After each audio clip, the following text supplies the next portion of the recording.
So let's talk about colours now. This is obviously Alpine White, as I've said, and this was the free option when you pick this car up from factory. This is a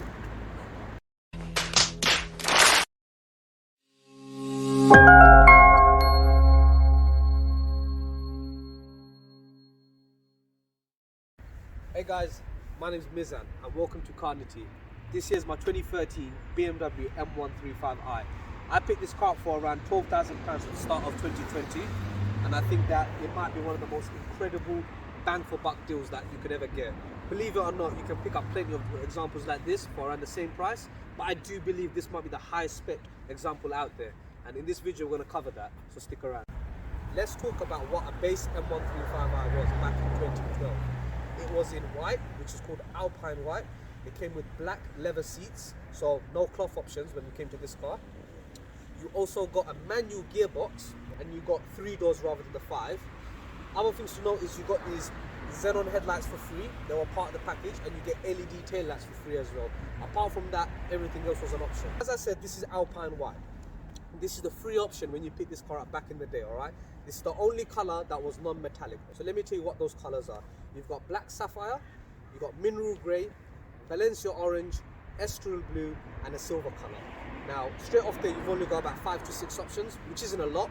And I think BMW definitely missed the mark because they didn't give it any individual colours. When you get an S3, there's a lot of colours that are very unique to the S3. But on this car, there were no options that were very specific to this car. And that's almost a thing against the car, because at the end of the day, you can have any colour you want, but you will go past maybe a 120D M Sport with the same colour. This is my lovely red leather seats. I think they look amazing paired with the white outside. I think there's something about having a white car with red interior, and it always just works. So I'm really happy that the original owner, although they didn't spend money on the outside paint, they did spend money on the inside.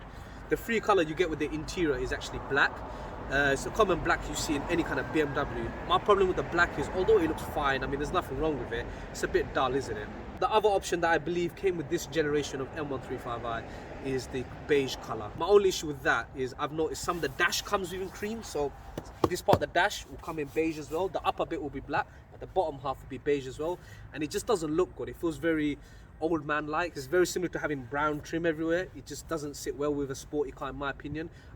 So let's talk about the seats.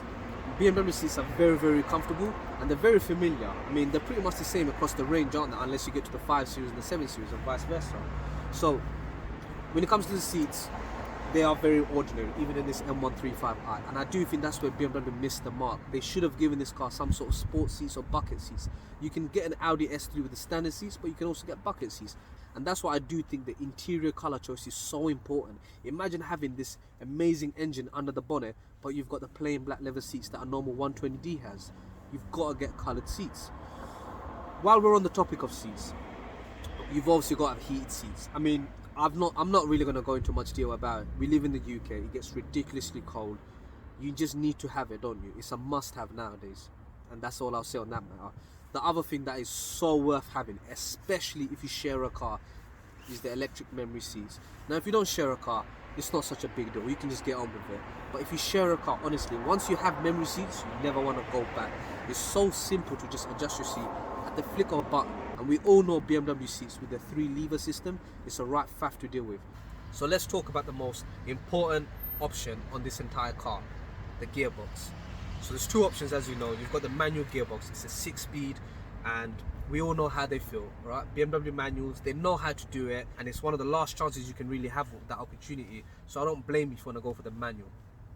It's one thing to keep in mind is, because the manual gearbox only has 6 gears, it is a bit more thirsty on fuel. When you're on the motorway, for example, and you're doing 70 miles per hour, you're going to be revving at around 3,500, and that's why the road tax is actually higher, because the manual is obviously less eco-friendly than the auto. So keep that in mind. Now let's move on to the auto, but before I do want to mention that 0 to 60 times for the auto and the manual, there is a big difference. This gearbox which I've got here, which is the auto ZF, it really does make a massive difference, and this is what I'm going to go into now. Have you ever driven a car with a gearbox that is genuinely telepathic? Alright, it knows exactly how to drive just because of a flick of a switch. That's this gearbox. When I'm on the motorway and I'm doing 70 miles per hour and I'm not doing anything but 70 miles per hour, I want my economy. Eco Pro is there and it does exactly that. It stays on the highest gear possible, which is the 8th gear. Then you've got comfort mode. comfort mode is the perfect balance of economy and performance. When I drive Eco Pro, I can really feel the car is restricted. It feels like driving a 118i.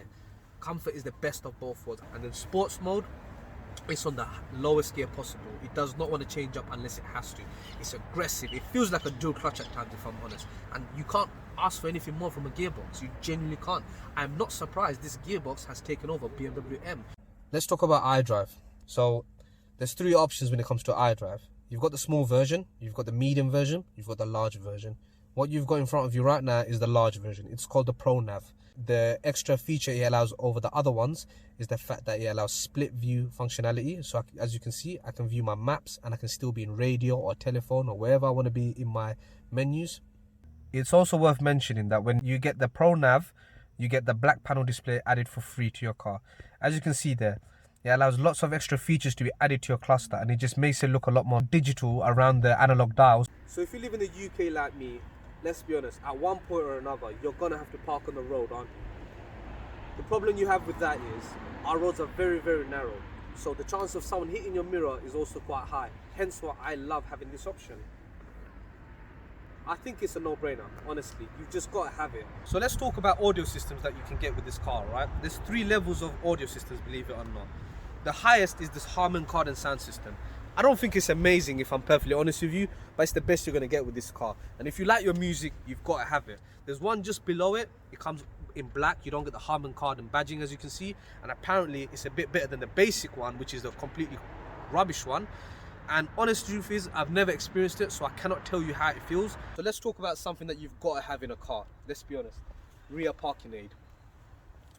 When it comes to parking, you're not going to want to scuff your car up, are you? So you've got to have rear parking sensors.